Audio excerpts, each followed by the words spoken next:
Bueno, hola a todos, ¿cómo les va? Vamos a entrevistar, vamos a charlar otra vez con gente vinculada con el fútbol por dentro, este espacio dentro de Paz y Recepción para poder dialogar con amigos que nos ayuden a conocer un poquito más en profundidad lo que ocurre detrás de la pelota. Y hoy vamos a sumar a alguien que es un gran profesional, una muy buena persona y que además nos va a ayudar también con su mirada a agregar detalles y perspectivas del asunto.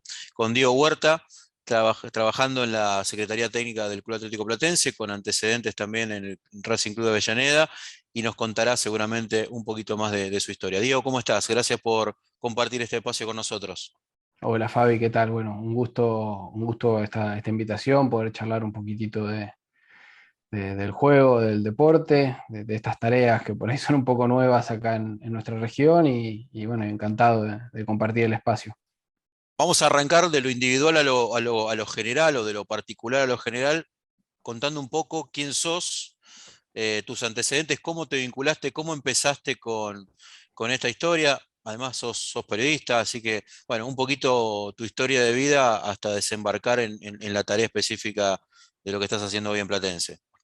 Bueno, creo que sí, hace, no sé, 10 años me decía que iba a estar acá donde estoy ahora o en el recorrido que tuve, no lo hubiera creído porque no estaba dentro de mis perspectivas o de mi horizonte.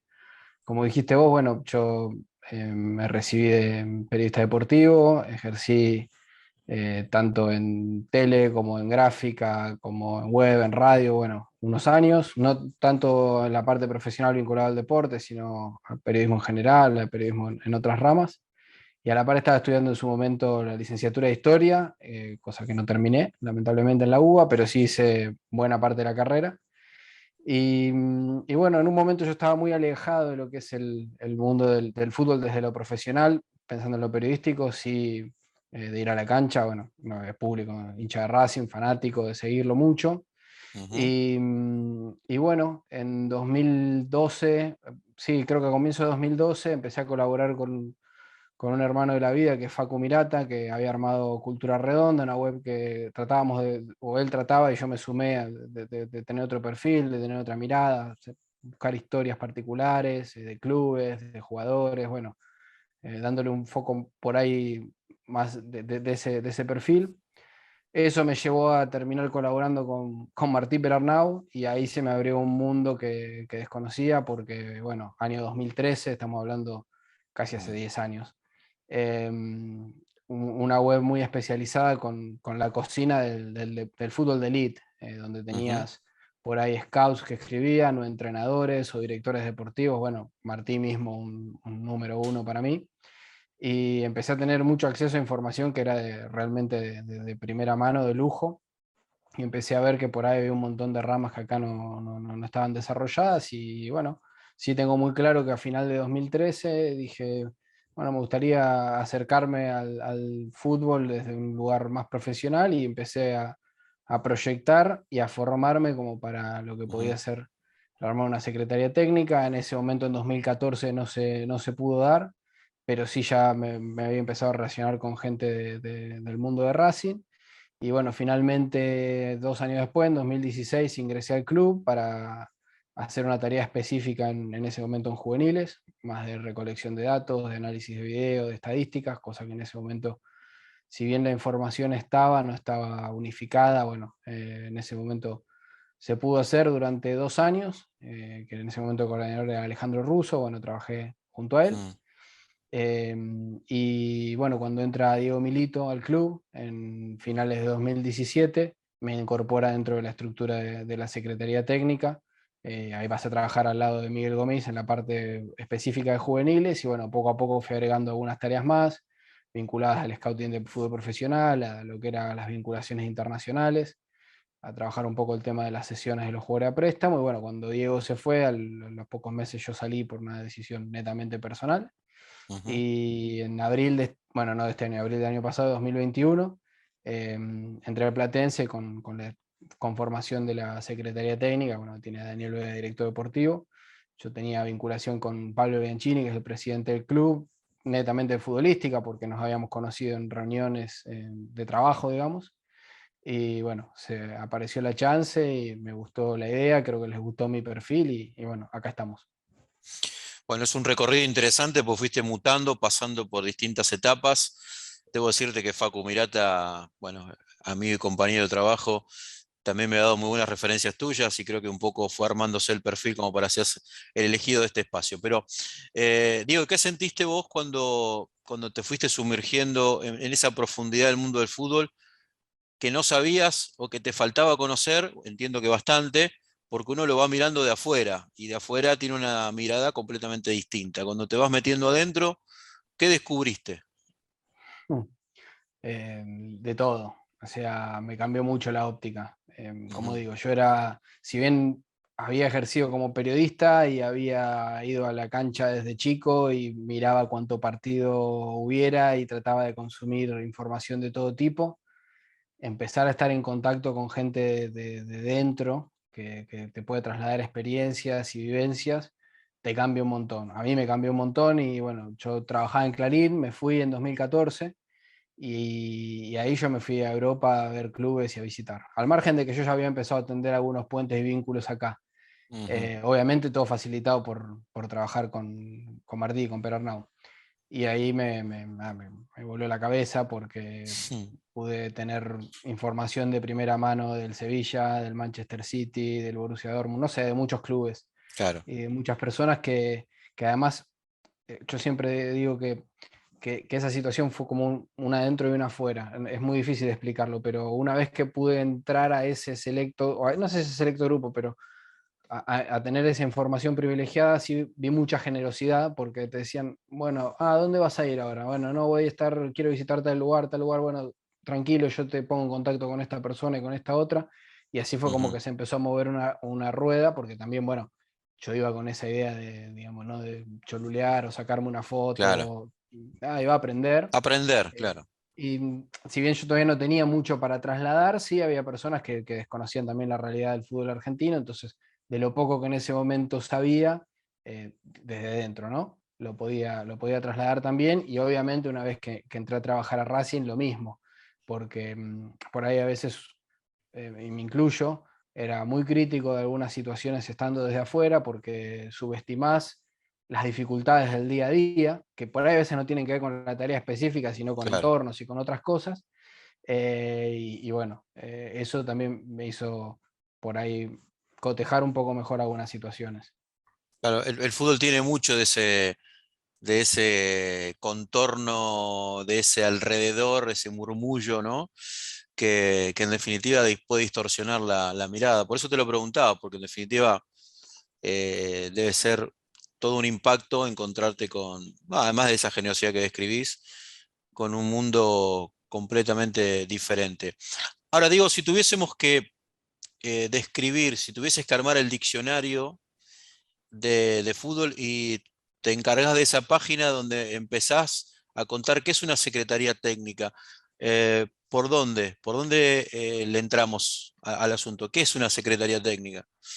¿Y A para qué ver, sirve? sí, si yo tuviera que definir secretaría, porque una cosa podría ser, digamos, acá estamos en un espacio donde muchas veces todos, digamos, le damos diferentes nombres a una misma cosa o al revés, por ejemplo, a diferentes tareas las llamamos de una misma forma. Por caso, el Ujú, concepto de manager, a veces, sí, digamos, si uno va a lo que es el recorrido del término del manager inglés, no tiene nada que ver con lo que es un manager en Argentina. Y una secretaría técnica por ahí acá en Argentina puede contar o no con un departamento de scouting. En mi concepción debería de tenerlo sí o sí, pero en ujú. realidad Van de la no, mano. para mí sí, o sea, Ujú, es una condición sine qua non. Ahora bien, si vamos a pensarlo en los términos de lo que a veces se desarrolla acá en el país, la Secretaría Técnica en principio es un espacio, un grupo de personas, un departamento, digamos, que se encarga de darle, digamos, opciones o sugerencias a las personas que tienen que tomar las decisiones finales, sea un director deportivo, puede ser un entrenador, puede ser un presidente, dependiendo de la estructura o la conformación de cada club.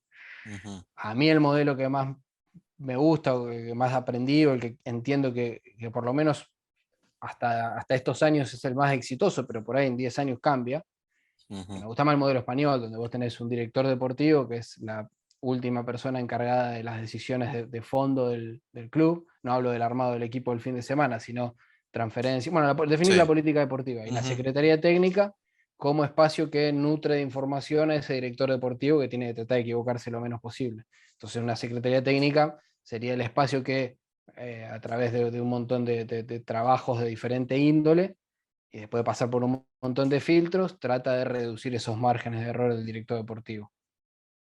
ujú. ¿Y cómo repartís esas tareas? Es decir, dentro de esa estructura que te parece la ideal.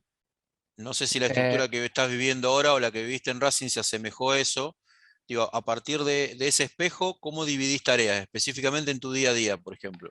bueno, esto es muy a medida de consumidor, o sea, dependiendo, Claro. cada club es un mundo y cada club tiene su idiosincrasia y cada club tiene sus virtudes, sus defectos, no sé, la matriz FODA sabemos más o menos lo que es, bueno, cada uno tiene lo suyo, o sea, no es lo mismo estructurar una secretaría técnica, no sé, en el Athletic de Bilbao, que tiene sus particularidades, Ujú, a España yendo a lo que podría ser, no sé, el Villarreal.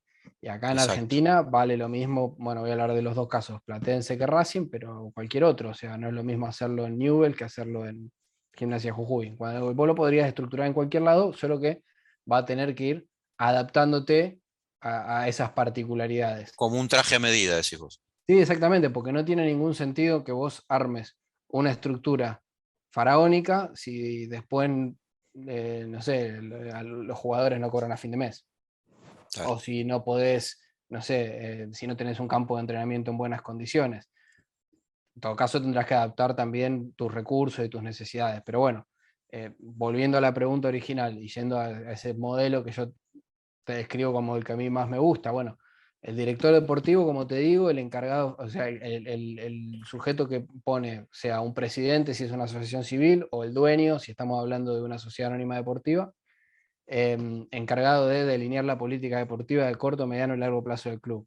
Ujú, Dependiendo de cuántos años tenga en el cargo, tendrá más importancia la una o la otra. O sea, si un director deportivo que sabes que tiene continuidad, como podría ser hoy, no sé, Monchi en Sevilla, bueno, él puede planificar cosas a 5 años.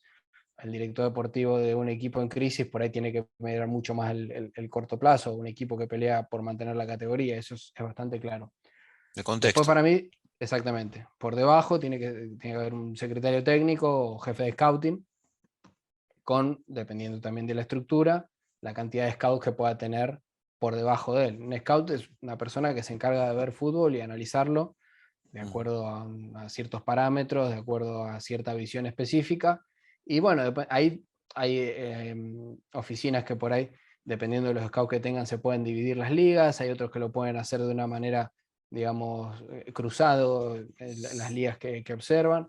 Después hay quienes pueden incluir dentro de la estructura de lo que es una secretaría técnica análisis estadísticos, de datos, de rendimiento. Hay quienes pueden ver que el coordinador de lo que sería el fútbol base tendría que estar dentro de la estructura, para otros no. Bueno, por eso te digo que ahí hay un montón de detalles que tienen que ver en definitiva, con la visión que se tiene del proceso y del proyecto. ujú. Pero bueno, más o menos va por ahí. Después tenés específicamente lo que serían los videoanalistas, sea de primer equipo, acá de la reserva o de los equipos juveniles, que pueden reportar también adentro, pero no necesariamente van a estar dentro del departamento de scouting. Todo depende de cómo lo estructures. Pero bueno, Claro. en definitiva, si volvemos a lo que yo te di como definición primaria de una secretaría técnica, si son espacios o personas o figuras que nutren de información al director deportivo, creo que estaría bien que estén dentro de esa gran estructura. Ahí me surgen un montón de preguntas, pero la primera es, ¿cuánto tiene que ver? A ver, hay clubes como Defensa y Justicia que tienen un modelo de juego establecido que es transversal a jugador, entrenador de turno, y se va a buscar el perfil de jugador y de entrenador para seguir profundizando el modelo. Y hay clubes que son más cambiantes, ¿no? Eligen quizás una idea, después mutan hacia otra. Más allá de que, no sé, Estudiantes de La Plata tiene una cultura histórica de juego, o Independiente la tenía o la tiene, no sé qué tiempo lo va a utilizar. Digo, ¿cuánto vale eso si al trabajar en algún club de esa naturaleza te es más sencillo porque, digamos, peinás quizás un determinado número de futbolistas que no es tan grande, no es tan abarcativo, o mismo vos podés crear desde la Secretaría Técnica un modelo de juego que se replique y que sea, no sé, una marca histórica para el club. Em, Creo que es más fácil cuando vos ya tenés un ADN, Ujú. si lo sentís. Si lo sentís. No sé, porque me estoy pensando también si me tocaría ir a trabajar a un espacio donde hay una filosofía determinada y no la siento. Sería difícil, sería un Ajá, desafío también, pero lo estoy pensando ahora a partir de tu pregunta. sí, Yo creo que cuando vos tenés un ADN más claro es como una guía, una hoja de ruta. Después esa hoja de ruta, a veces vos, no sé, el GPS te marca por un lugar y después tenés que ir mutando en el camino y hacerle algunos ajustes, pero vos más o menos sabés por dónde vas a tener que ir. Por ejemplo, bueno, esto es más o menos público, no estoy descubriendo nada nuevo, pero cuando llegó Milito marcó una línea clara de perfil sí, futbolístico, y no sí. solo en primera, sino que también se bajó a lo que era reserva, a lo que era juveniles y a esos perfiles que se buscaban, no solo para el profesional, sino para el fútbol base. Eh, Ujú, por eso veía como de repente durante bastantes años en Racing había un problema con lo que era la promoción de algunos puestos específicos, y cuando casi se estaba terminando el proceso, que fue por ahí en la Copa Maradona, se vio más claro cuando le tocó a Sebastián promover a varios jugadores jóvenes. sí, Empezaste a tener muchos, por ejemplo, laterales derechos, laterales izquierdos, que debutaron en el club, algunos se asentaron, otros no tanto, pero siempre con algunas características similares o con algunos puntos en común. Por ejemplo, muchos de esos chicos en séptima, octava división habían tenido un pasado como volantes o como extremos. Bueno, nosotros veníamos del Chacho, después pasamos con Sebastián, y si bien su sistema de juego y sus ajustes específicos tenían bastantes diferencias, sí había un denominador común que intentaba, digamos, Diego buscó entrenadores que fueran protagonistas. Bueno, nosotros ujú, sobre eso, y bueno, Javi Weiner había hecho un detallado, y Miguel en lo específico también de juveniles, Miguel Gomis, también el ujú, coordinador, ujú, de las características que tenía que tener un lateral, un defensor central, un volante central. Bueno, después esas características también no dejaban de ser hojas de ruta, porque por caso, a ver, nosotros buscábamos centrales que fueran rápidos, que tuvieran un buen primer pase, que fueran agresivos, pero después te encontrabas un central que por ahí podía llegar a ser muy, muy determinante en otras facetas y te daba otras cosas. Bueno, no es que por eso lo ibas a descartar, pero es como te digo, son hojas de ruta que te van aproximando muchísimo más. Cuando ujú. vos no tenés tan claro eso, eh, bueno, creo que por ahí podés llegar a amplificar un poquitito los márgenes.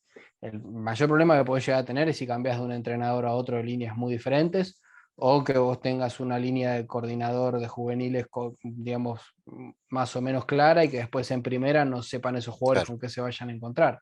También hay Ujú, una realidad, o sea, un jugador que vos hoy formás en el fútbol argentino, si bien tu aspiración primaria es que jueguen tu primera división, es muy importante también formarlos para que vayan a jugar en otros lados, sea por una venta o sea porque no les alcanzó para jugar en esa primera. Y vos tenés que tratar de formar jugadores de fútbol que puedan adaptarse a otros A- a- ecosistemas, porque si no la carrera les va a entrar en peligro también los jugadores, y en la formación, digamos, claro, por eso, no es que solo eso es, formás para vos, tenés que formar para el jugador también. es interesante, digo eso, porque en definitiva puede ser que la especificidad te pueda acotar un poquito, te pueda limitar como futbolista, es decir, pienso en un futbolista del Barcelona, por ejemplo. Bueno, te iba a llevar a ese mismo Mm, contraejemplo. Esto es algo que leí, no quiero darlo como una sentencia, pero sí había ujú, visto que en algún momento que el Real Madrid promovía o que desarrollaba más jugadores al fútbol profesional que el Barcelona. Por ahí no necesariamente a la primera división del Real Madrid, pero sí claro, que terminaban asentándose con algunas facilidades más en otros equipos. No sé, yo lo veo ahora a Carlos Aleñá, el volante interno que jugó su momento en el Barcelona, y ahora está en el Getafe. Y por ahí en el Getafe en los últimos años no es una línea de juego que se condiga no, demasiado con la del Barça. Y si bien juega y tiene minutos, por ahí no se destaca tanto como lo podría hacer en otro contexto más propicio con el juego que el mamó. Pero bueno, después hay contraejemplos también en el sentido contrario, porque hay jugadores que han salido del ujú, Barcelona, no sé, de lo feo, y han hecho carrera en Inglaterra, en Italia. Pero me parece digamos, sí estoy relativamente de acuerdo en el hecho de que si vos sos muy rígido en cuanto a algunas facetas, por ahí el jugador después se le puede llegar a dificultar un poquitito en otros entornos. Ujú. Diego, puntualmente, contame o contanos cómo es tu día a día. Bueno, mientras estamos grabando esto, está abierto el mercado de pases en el fútbol argentino. Entonces debe ser obviamente diferente a lo que puede ser cuando estás en plena competencia. Pero contame un poco qué haces vos ahora, que Platense, en tu caso especial, está buscando incorporar.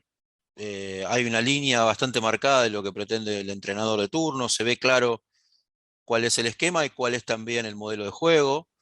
Pero, por ejemplo, en este mercado vino la oportunidad de sumar a un ídolo como es Vergesio, que quizás rompa un poco la dinámica de lo que ustedes venían trabajando, obviamente para darle un salto de calidad. Pero te lo pregunto puntualmente, cuando te levantás a la mañana, en este momento de mercado de pase abierto, ¿cuál es tu tarea? Te lo desdoblaría, vos más o menos empezaste a dar la respuesta. Entre el Mm, momento en el cual ya estamos trabajando netamente el mercado, digamos a fondo, que ujú, sería acá empezamos a mediados de noviembre más o menos, hasta que termine el mercado, hasta que se cierre el momento de los fichajes. Y después, digamos que a mitad de año tendríamos que hablar también, dependiendo de cada caso, o mayo o mediados de mayo hasta agosto.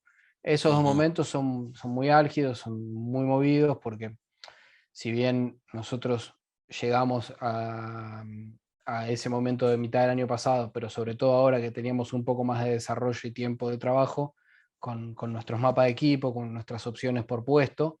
Después es muy dinámico, hay algunos jugadores que llegan, de los que vos pensabas que podían llegar, hay muchas negociaciones que se caen, te empiezan a ofrecer un montón de futbolistas, un montón realmente de futbolistas, muchos de esos vos por los antecedentes y la trayectoria los descartás, pero también los tenés que descartar porque si no es imposible analizar todos los jugadores que te pasan. claro, Entonces vos claro, tenés que tener las herramientas como para otorgarle la mayor cantidad de tiempo provechoso a los jugadores que realmente sí pueden llegar a ser una incorporación.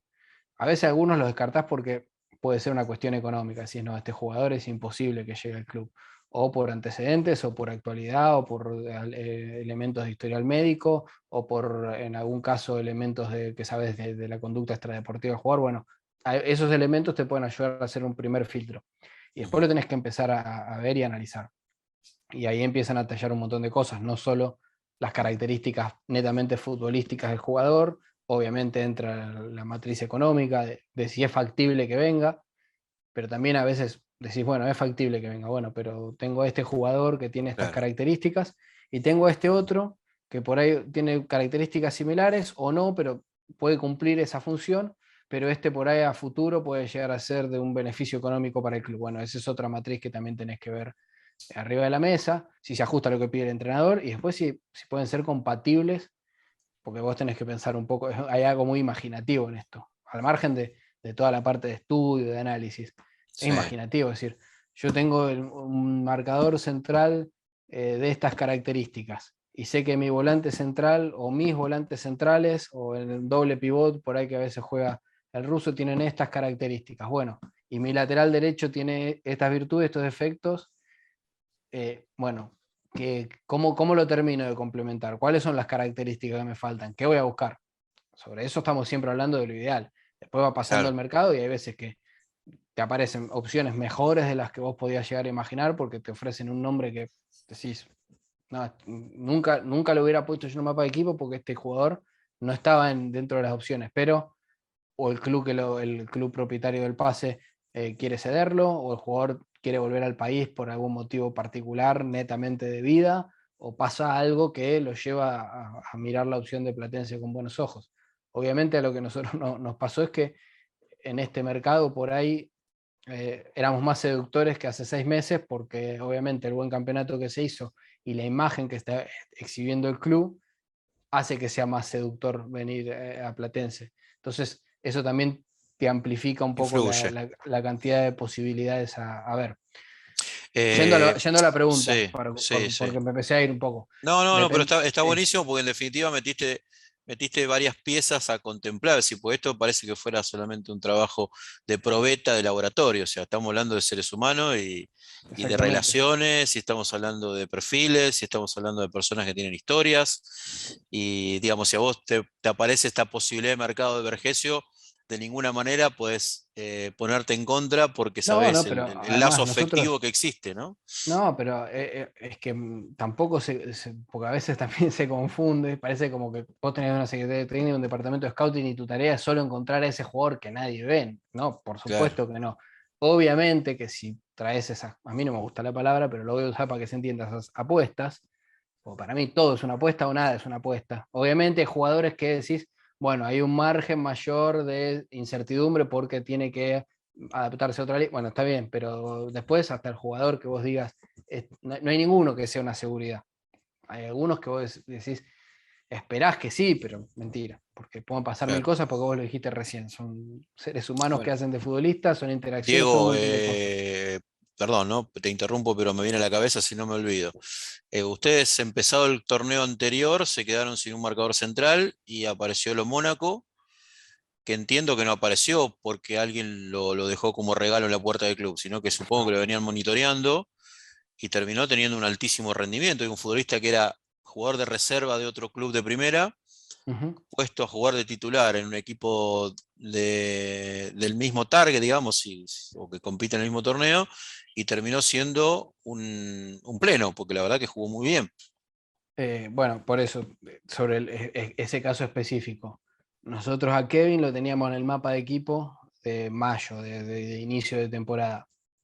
Obviamente, o sea, hay jugadores que a veces hasta vos ponés porque decís, tenemos este jugador en radar, pero sabés que no vas a poder hacer la fuerza por ese jugador por un montón de factores, porque no dejaba de ser un central que tenía 7 minutos como profesional, Platense estaba, digamos, necesitaba hacer una buena cantidad de puntos para mantener la categoría, y vos sabés que hay ciertas ideas comunes en el mundo del fútbol de que, bueno, hay algunos puestos que son para jugadores de más experiencia o con otras características y demás. Ujú. Yo a lo Mónaco lo conozco desde que juega en novena división en Lanús por el factor de haber estado en el predio Tita trabajando. Y yo charlando con él mucho tiempo después de que se ha llegado al club, le empecé a decir, yo te vi en este partido, en este partido, en este partido, se reía, pues no se lo esperaba. Pero después había cosas que eran públicas, o sea, él había jugado el Sudamericano Sub-17, Mundial Sub-17 en esa doble función, y bueno, a ver, en última instancia estaban los partidos de reserva, que encima ahora son prácticamente televisados más del 50% de los partidos en las jornadas. Ahora bien, se va Nico Salazar con el con el torneo empezado, con el TMS cerrado, y donde ya todos los equipos, nadie se iba a desprender de un jugador que estuviera jugando en los equipos de primera, porque no podía reemplazarlo. Entonces tenía que Ujú. ser o un jugador o suplente, o que estuviera libre, o que estuviera en una reserva. Y ahí, en un momento, bueno, quedaban entre dos nombres y nosotros, y en esto, bueno, nosotros como secretaria técnica, Daniel y todos, pero hubo una sensación general de decir, sí, vamos por lo Mónaco. Obviamente en lo económico era un central muy accesible, en ese sentido no había un riesgo grande, pero después es como todo, porque uno trae a lo uno no, uno, Platense trae a lo Mónaco, y vos haces el análisis, que coincido, y que me parece que todos terminamos coincidiendo de que anduvo muy bien, con Ujú. el diario del lunes, y es como debe hacerse. Pero Sí, ese análisis no sería tal si después el entrenador no lo pone. Y el ruso Espontón, el primer partido que le tocó ser interino, que fue con lo puso. Estudiantes, se lesiona a Iribarren y lo tiró a la cancha. Y hasta ahí no lo habían tirado a la cancha, que por los motivos que fueran, no importa, no lo quiero señalar, pero siempre necesito, esto es un trabajo en equipo, necesitas que todas las partes, digamos, Claro. porque si el jugador no juega, no sabemos. Después pueden rendir, puede funcionar otro, es opinable, digamos, digamos, no quiero señalar ni mucho menos, pero si el trabajo de scouting no se termina de concretar si el jugador no tiene la posibilidad de defender en cancha lo suyo. Hay veces que los jugadores no rinden en la semana o el entrenador no lo ve y es totalmente respetable porque para eso tenés un entrenador. Si no, simplemente lo armaría el director deportivo del equipo y no es tan sencillo.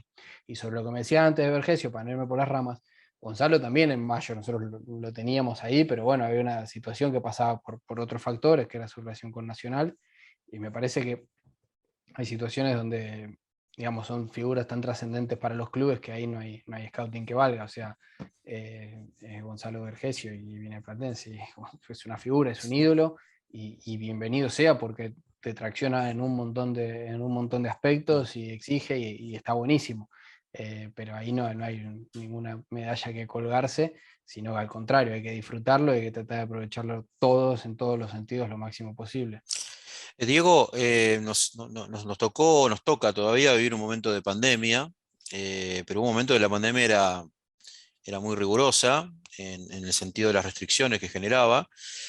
Y yo supongo que no es lo mismo ver un jugador por video que verle lo que se llama el body language, ¿no? A ver en campo cómo responde ante la adversidad, ante la prosperidad, ante el reclamo de un compañero, ante la sugerencia del entrenador, emocionalmente qué pasa dentro de un partido, cuando los partidos van variando también su desarrollo. ¿Cómo tuviste que lidiar con eso? Es decir, vos eras de ir a ver mucho fútbol y después obviamente tenés el video, pero hubo un momento donde solamente te tuviste que servir del video y quizás de alguna referencia de alguna persona que conocía a ese futbolista, pero no lo veías vos, no lo podías ir a ver. Bueno, mira, a mí en lo específico, cuando empecé en Racing a hacer scouting de profesional, se me asignó una liga que era imposible que la fuera a ver porque era la liga venezolana. Entonces, Ajá. eh, estaba muy acostumbrado a hacer ese scouting sobre el video, al margen de lo que podía ir viendo semana a semana en partidos en vivo acá en Argentina. Entonces, nosotros medio como que en Sudamérica, en los clubes, vos seguís, por ejemplo, la Liga de Colombia y no vas a tener la facilidad de poder viajar como por ahí puede hacer el scout en Sudamérica de cualquier equipo europeo o de los equipos europeos más importantes que se toman un avión y viajan de un lugar a otro. Entonces ya eso, digamos, como que convivís un poco con eso. Sí, por ahí te agrego a lo que dijiste una cosa, que por ahí muchos de los partidos que ibas viendo eran partidos, sobre todo con jugadores jóvenes, partidos sin Ujú. público. Y de repente volvió el público al campo de juego. Y ese es un Ah, eso te factor cambió. que Claro. también te cambia para el análisis del jugador, ¿viste? Vos decís, bueno, todo esto estaba muy bien, digamos, ya lo ves, las características futbolísticas, bueno, ese factor por ahí emocional que se le agrega, bueno, en algunos casos había que reanalizarlo con algunos futbolistas, pero no dejan de ser ingredientes dentro del contexto en general. Ujú. Hay algo que te da el vivo que no te lo va a dar el video. Digamos, y en todo caso, si vos fuiste a verlo en vivo, después tenés el video para terminar de ver las cosas que por ahí no pudiste ver en cancha. Pero en cuanto a Ujú. todos esos detalles, obviamente en cancha es incomparable. Viviendo la experiencia dentro de un equipo grande, con lo que implica ser un equipo grande, pero Platense es un equipo muy popular, ¿eh? Una cosa no quita la otra. Em, ¿Cuánto se dificultaba el hecho de captar? Es decir, una vez que uno decía, bueno, Peiné es este, lo voy a buscar, empezamos la negociación. Después te quiero preguntar dónde entra el entrenador en esto, ¿no? Un poco para redondear, pero antes quiero ir a este lugar. O sea, es más difícil captar un futbolista, no sé, Platense trajo a Mansilla, que estaba en Europa, por ejemplo, pero digo, siendo Platense que siendo Racing, más allá de la popularidad de uno, obviamente Racing es uno de los grandes del fútbol argentino, era más sencillo, era menos sencillo. ¿Cómo había que lidiar con ese contexto que te tocó vivir en los dos clubes? Parece que cada uno tiene sus dificultades. Mm. Porque por ahí, obviamente, los equipos que tienen más poderío tienen más facilidades económicas. Eso está claro y por ahí tiene esa seducción extra, además de competir por ahí por objetivos más importantes. Pero después también tiene el hecho de que, y por ahí en esto Javier, que estaba en un rol como el que yo estoy acá en Platense, lo diría, podría afirmarlo más, o cualquiera de los chicos, o Milito mismo. Vos las apuestas que haces por ahí son apuestas muy, muy importantes cuando vas y compras un jugador por X cantidad de dinero. También hay que decirlo, Platense cuando vos invertís en tu jugador, no sé, franquicia, vamos a decirle así, también hay un riesgo importante porque es Mm. proporcional a la estructura del club. Eh, por ahí sí tenés que ser un poco más creativo en Platense. Por ahí sí tenés que ser un poco más creativo porque hay un montón de lugares donde vos sabés que es muy difícil ir a ver un jugador y poder traerlo. O sea, al margen de las opciones de mercado que te puedan aparecer. Ujú. En este caso, por ejemplo, en este mercado viene Fran González, que es un volante que forma parte, está en este llamado de convocatoria de selección Sí. boliviana. Y Ujú. bueno, es un mercado que acá no se mira tanto. Es cierto. Hay algún otro jugador, bueno, todavía no firmó, pero hay algún jugador que estamos ahí y muy cerca y son jugadores que vienen por ahí. Es una opción de mercado que yo al comienzo que en noviembre no la hubiera visto como posible. Bueno, ojalá que se termine dando. Pero después hay equipos que por ahí de este mismo fútbol argentino, bueno, hoy los equipos grandes o Boca y River están haciendo unos mercados, la verdad que es para aplaudirlos porque están yendo a incorporar muy buenos futbolistas y nosotros no podemos llegar ahí, eso es bastante claro. Por ahí la dificultad pasa más por lo económico, pero después Ujú. no termina solo en eso, porque si no, no podrías incorporar, digamos. Obvio. Podés ser seductor desde un proyecto, desde una idea, desde trabajar con tiempo. A veces hay algunos jugadores y nos ha pasado tanto en el mercado anterior como en este, que vos lo llamás 2 o 3 meses antes y eso por ahí en un primer momento tienen las aspiraciones de por ahí de ir a jugar a otros equipos o lo que sea, o no quieren volver al país y te dicen, bueno, o están esperando alguna opción del exterior o lo que sea. Y no se le da esa opción y ante eso te dicen, bueno, vos fuiste el primero que me llamaste, bueno, ante eso les quiero dar la prioridad. Bueno, desde ese lugar vos podés empezar a competir un poco o sentarte a veces en discusiones que no. Y después hay otra cosa, o sea, que esto vale obviamente para Racing, pero hablando del caso específico Platense. Platense tiene una ventaja en cuanto al club, donde está ubicado, tiene visibilidad. Un scout del fútbol europeo, si viene a pasar 3 días a Buenos Aires y está en Buenos Aires, tiene muchas posibilidades de ver a un partido de Platense, y esas son cosas que por ahí el jugador no las ve, pero el representante sí, y te lo dicen. Entonces, esas son algunas pequeñas ventajas comparativas contra otros equipos por ahí, que tienen un poco más de recurso económico que nosotros, pero que están en otras partes del país y por nuestra propia geografía es una dificultad. Por ahí en Montevideo no. En Montevideo tenés buena parte de los equipos todos apiñados en la capital, en Uruguay, bueno, ya es más difícil. Acá si bien hay un montón que están en el AMBA, hoy tenés una estructura de primera con un montón de equipos que no están en esta región. Entonces, bueno, desde esos lugares también empezaba a competir y también esto que te decía, se empieza a hablar, a hacer un boca en boca. Los jugadores que han venido, al margen de si les ha ido bien, mal o regular en lo deportivo, eh, creo que se sintieron sorprendidos por lo que les ofrecía el club, para bien, y eso se termina sabiendo.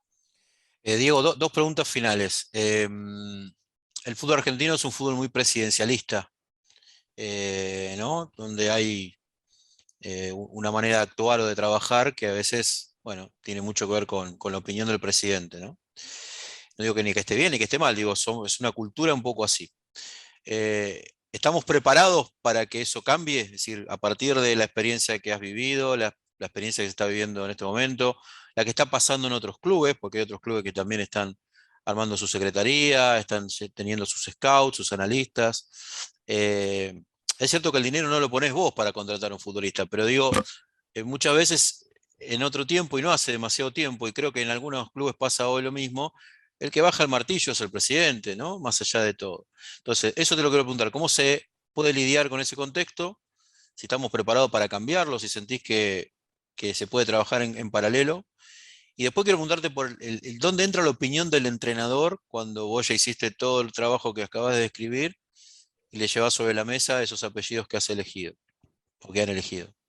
Bueno, empiezo por la primera, es una pregunta que es linda y es difícil. Yo pienso que no estamos preparados, pero porque hay una cuestión cultural nuestra que es de nuestra idiosincrasia y que tiene que ver con la manera que concebimos, me parece, las organizaciones, las estructuras de poder, y eso trasciende el fútbol.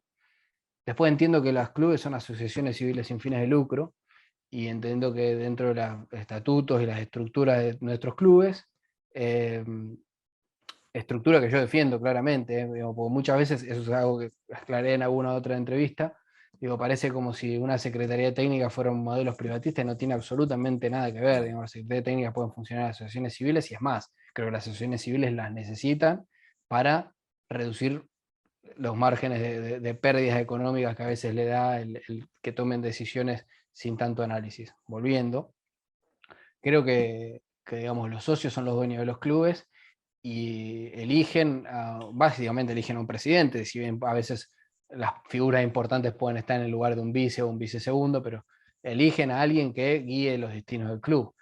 Entonces, en ese sentido yo no lo veo mal. Sí me parece que, obviamente, así como creo en una cosa, también creo en las secretarías técnicas dentro de los clubes, y me parece que así como el presidente puede ser el que guíe los destinos generales del club y el que marque una línea, me parece que son tantas las tareas que tiene un presidente de un club, que no son solo clubes de fútbol y que tienen un montón de facetas y aspectos, que lo netamente técnico y deportivo sí debería estar delegado. Obviamente dependiendo también de la estructura, y esto es lo mismo, un poco a modelo consumidor a medida. Habrá algunos donde los presidentes tengan más injerencia, otros menos, otros que te puedan marcar una serie de objetivos y después se revisará periódicamente, hay otros que estarán más encima del día a día. Bueno, dependerá de cada caso. Me parece que está bien que los presidentes tengan esa guía del proceso. No me parece que esté necesariamente mal. Sí creo que, digamos, el día a día y el desarrollo debería estar cada vez más en manos, sobre todo de la parte futbolística, del director deportivo, porque en definitiva es como un gerente de un área, si estamos hablando de una estructura, o si no querés ponerle un término más empresarial, puede ser como si fuera el ministro de una cartera, o sea, cartera fútbol, bueno, es el director deportivo, cartera Claro. finanzas será el tesorero, no lo sé, podrá ir para pensarlo de esa forma. Y después, obviamente, hay cosas que son trascendentales y donde sí tiene que tener el aval del presidente, porque más estamos en estructuras donde cada 3 o 4 años el presidente tiene que ir a elecciones y hay un montón de cosas que se juegan. Entonces, en nuestras estructuras me parece que es difícil que el presidente no tenga cierta injerencia, mayor o menor, pero que la va a tener. Y en cuanto a lo del entrenador, es fundamental, o sea, es totalmente fundamental. No veo que, o sea, el entrenador es el responsable de semana a semana, del día a día con el grupo. Vos, si bien no tiene la capacidad, porque tiene que estar planificando desde los entrenamientos, desde cómo va a ser la semana de trabajo, desde el partido que viene, analizar lo que pasó, y así como eso, un montón de otras cosas, de otros detalles, y no puede por ahí hacer el trabajo de lo que es el scouting, de seguir ligas, de seguir futbolistas en lo específico. eh, Después es el que los va a entrenar. Lo peor que te puede pasar es llevarle un juego que el entrenador no quiera o no necesite. Es lo peor que te puede pasar. No le sirve al club, no le sirve al entrenador, no le sirve a la secretaría técnica y tampoco le sirve al futbolista. Digamos, eso es un problema. Lo mejor, volviendo por ahí a una de las primeras preguntas, es decir, bueno, nosotros tenemos esta línea, bueno, más o menos vamos a tener un montón de acuerdos sobre un montón de situaciones. Y quizás vamos a poder diferir entre A, B y C, pero sabemos que A, B y C son características más o menos similares. El problema es cuando no tenés esa comunión o cuando no hay esa confianza de que el entrenador entienda que la Secretaría Técnica está trabajando para darle las mejores opciones posibles y a veces también que la Secretaría Técnica entienda que el entrenador en definitiva es el que se juega el puesto semana a semana y eso también hay que verlo y que uno por ahí quiere proyectar y decir cosas y que por eso es tan importante la figura del director deportivo.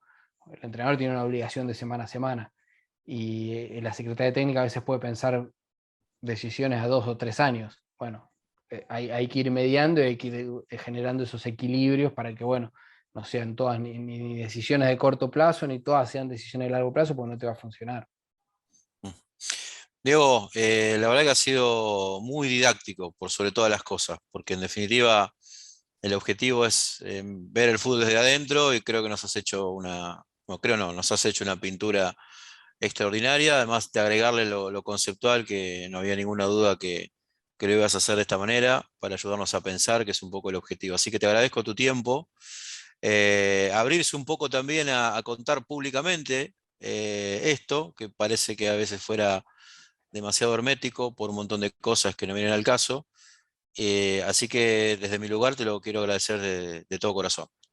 No, bueno, como te dije al comienzo, también el agradecimiento es mío porque, a ver, obviamente hay un montón de cosas que vos no podés ir contando en el día a día, de nombres, de ese tipo de cosas que a veces son las que todo el público quiere consumir y digamos, yo también fui periodista y también estuve en el lado simplemente del espectador o del hincha y vos querés saber el nombre que va a venir o esto. Bueno, eso obviamente no lo podés hacer.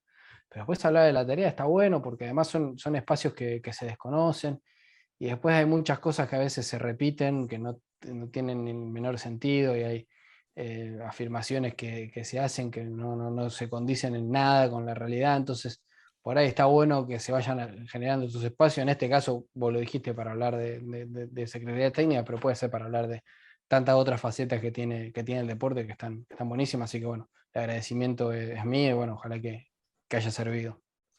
Sirvió muchísimo, Diego. Muchísimas gracias. Diego Huerta en Pase y Recepción, muchísimas gracias. Suscríbanse y estaremos siempre subiendo material para seguir pensando fútbol y viendo el fútbol desde adentro.